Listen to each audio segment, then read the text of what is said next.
દર 3 વર્ષે અધિક માસ આવે છે. સૌને પ્રશ્ન થાય કે શા માટે આવે છે. લો આજે સચોટ સમજીએ.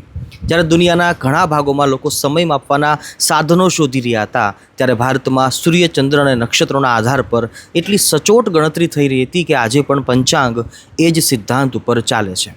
અત્યારે આપણે જે ઇંગ્લિશ કેલેન્ડર વાપરીએ છીએ એ સંપૂર્ણ રીતે સૂર્યની ગતિ ઉપર આધારિત છે. પણ હિન્દુ પંચાંગ એ ફક્ત સૂર્યને નહીં પરંતુ ચંદ્રને પણ એટલું જ મહત્ત્વ આપે છે. અને હવે અહીંયાથી જ શરૂ થાય છે અસલી રમત.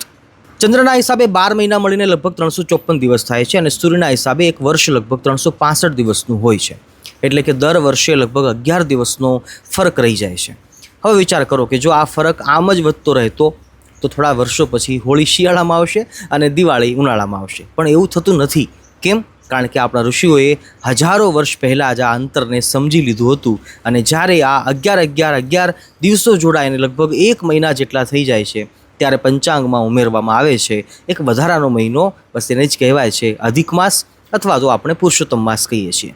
સૌથી અદ્ભુત વાત એ છે કે દર 3 વર્ષે હિન્દુ ધર્મમાં આ એવો મહિનો આવે છે જેમાં ન તો કોઈ મોટો તહેવાર હોય છે, ન તો લગ્ન વિવાહ હોય છે, છતાં પણ એને સૌથી પવિત્ર મહિનો માનવામાં આવે છે અને લોકો આ મહિનામાં ભગવાનનું વધારે ભજન કીર્તન કરે છે. સનાતન ફક્ત પૂજા પાઠ નથી, આ એસ્ટ્રોનોમી, મેથેમેટિક્સ અને કોસ્મિક બેલેન્સનું અદ્ભુત વિજ્ઞાન છે. ફોલો કરશો તો ફરીવાર મળશું, નહીતર સાયોનારા.